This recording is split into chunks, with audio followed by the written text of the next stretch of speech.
I would like to share you some information about John McManus and Malachi Martin in an interview they had about the Vatican and sinister forces that are trying to bring about a new world order in these very last days.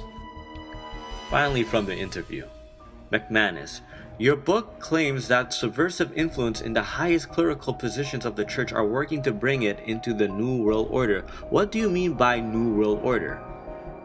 Martin, in its completely planned form, the government of the world will be directed by those who have climbed their way into the capstone.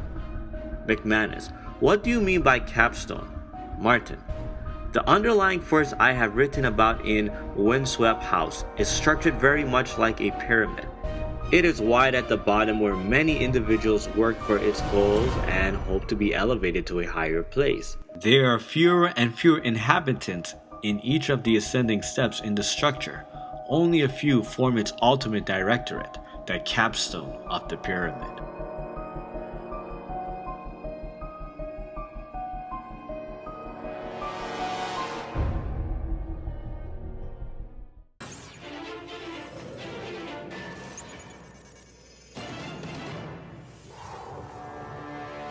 I'm going to do something I've never done before.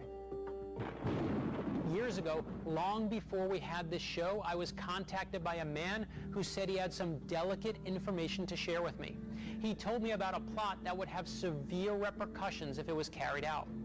Of course, we verified key elements of this guy's story with the police, and now I've decided to meet with him.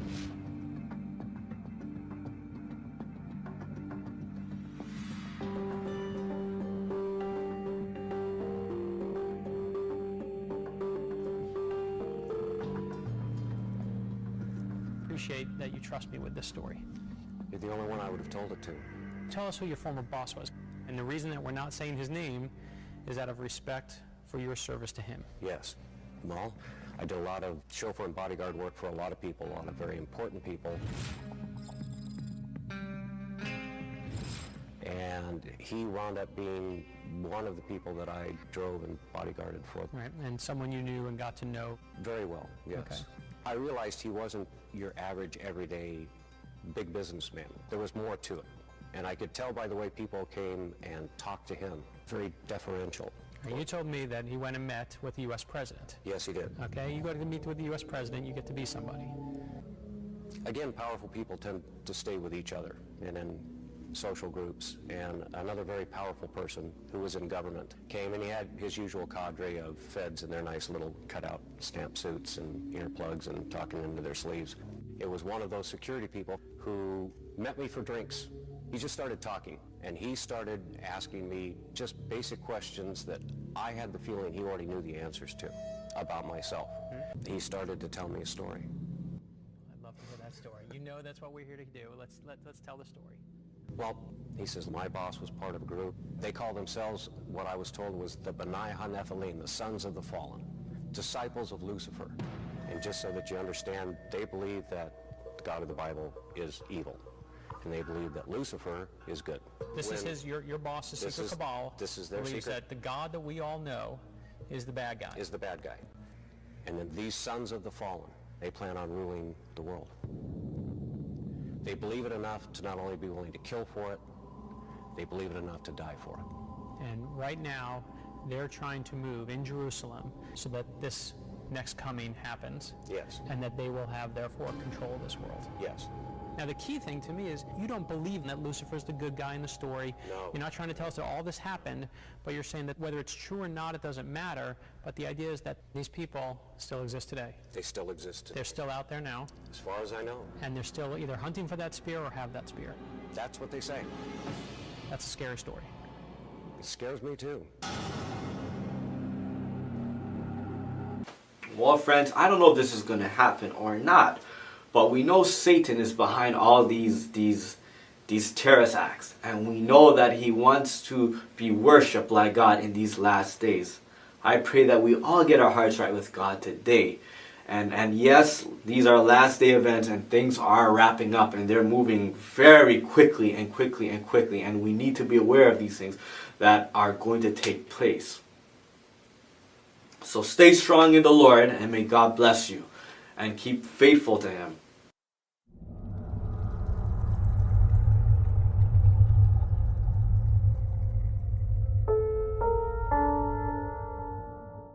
Lewis in Chicago, you're on the air with Leo Zagami and Alex Jones.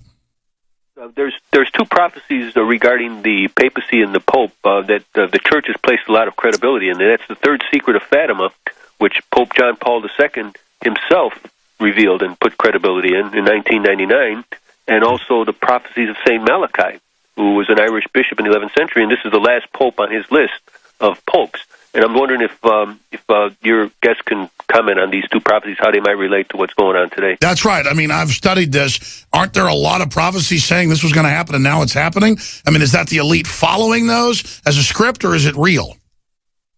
Absolutely. What was said in Fatima is very important because then it also connected with the attempted murder of John Paul II by Ali Akcha. And Ali Akcha himself said that a massive attack, probably even a nuclear attack, will be done in 2017 when the Fatima appearance will celebrate 100 years. Right in May 2017, there should be this Islamic terrorist attack to the Vatican, which is quite credible. I mean, Ali Akcha himself was armed but of course he was armed, not knowing who were his real handlers. And in the end, when he understood, he was really a bit shocked himself, because apparently his real handlers came from inside the Vatican.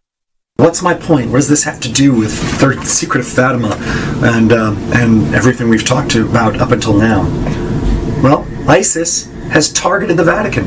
They've indicated they're going to assassinate the Pope.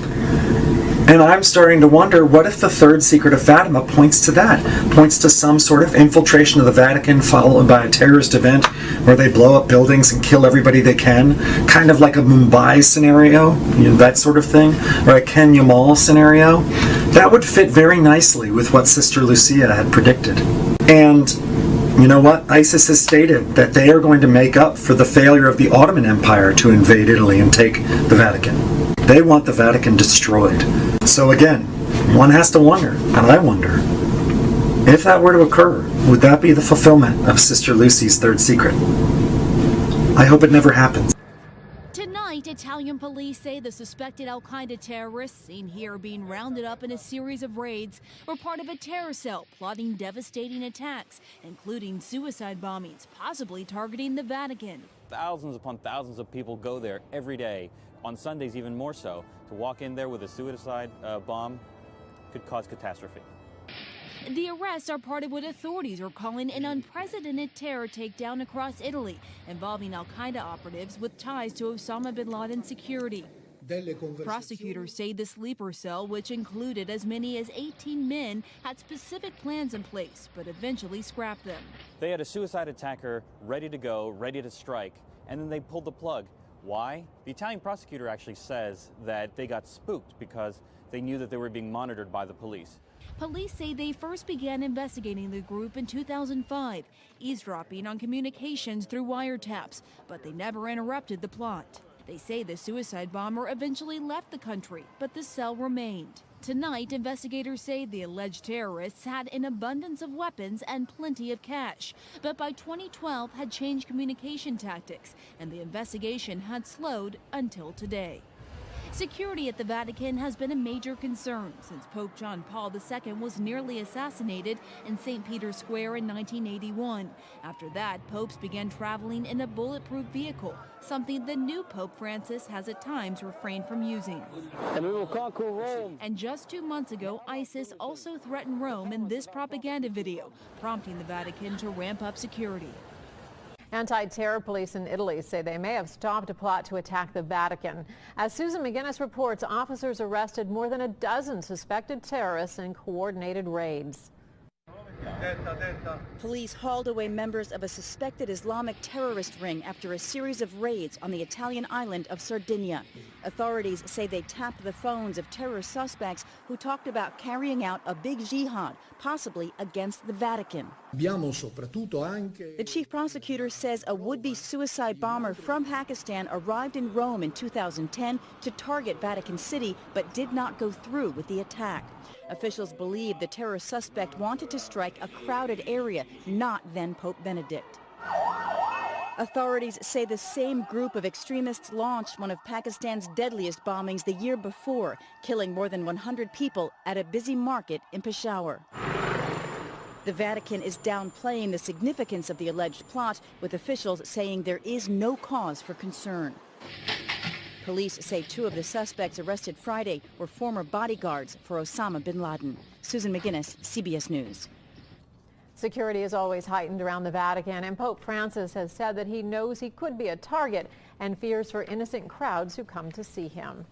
There are lots of questions about the safety of Pope Francis. An Italian newspaper reports the Pope is the target of ISIS militants. El Tempo cites unidentified Israeli sources as saying they believe ISIS has the Pope, quote unquote, in the crosshairs. Senior Vatican analyst John Allen is here with me. And John Allen, how serious is this? Well, look, I mean, at one level, given what's going on in the world, you can never completely dismiss the prospect of an ISIS threat against anyone, up to and including the Pope. This isn't just anyone. This isn't just anyone, quite right. However, that said, the Vatican publicly is very much playing this down, saying they don't believe this is serious, there's no climate of alarm, and that, of course, is in part because of the nature of the report itself. As you said, a report in an Italian newspaper citing unnamed sources in Israeli intelligence talking about a kind of hypothetical potential threat against the Pope. There's no suggestion of any hard intelligence that would tell you that a plot is actually imminent. Now, on the other hand, I can also guarantee you that the Vatican security people right now are having conversations with their opposite numbers in Italy, in the United States, and elsewhere about whether or not there might be some suggestion of something and what, common sense precautions they might want to take. We were just talking in commercial break about, though, how fun it is to cover this Pope and how accessible this Pope is and how he, often walks amongst the people. And so even though the Vatican may be saying we need to, ratchet up security because of this threat, do you think that would actually happen? Well, I said immediately after Francis was elected that the whole world may be charmed by him. The one constituency that is not is his security detail. Like, I can tell you for sure, sales of heart pills at the Vatican pharmacy went through the roof, in the first couple of months. Now, look, he has gotten better. The argument that was made to him that worked is not that you're putting yourself at risk. Frankly, that doesn't cut a lot of ice with him. The argument that worked was you're making life more difficult for the people who are charged with keeping you safe. Okay. And that moved him. And so we've seen in public the kind of evolution of Francis. He's much more willing to allow his security detail to get in place before he hops off the Jeep or plunges into a crowd. He is. That's what we don't see. That's what we're not aware of. He's more willing to, when people want to hand him things, he makes sure that one of the security guys goes through it, does a kind of cursory examination before he takes it and stuff like that. Now, that said, look, keeping any world leader right now safe is a hard job. Keeping this world leader safe, this kind of spontaneous, let it all hang out kind of people's Pope, it's an especially challenging task. فإن الدولة بفضل الله وحده تزداد قوة يوما بعد يوم، فهذا بنيانها يرتفع، وهذه ساريتها شاخصة، وتلك رايتها عالية مرفرفة، لم تنقطع منذ التأسيس بفضل الله صولاتها، ولن تتوقف بإذن الله غاراتها حتى يدق الصليب ويقتل الخنزير وتوضع الجزية ولا تكون في الأرض فتنة ويكون الدين كله لله.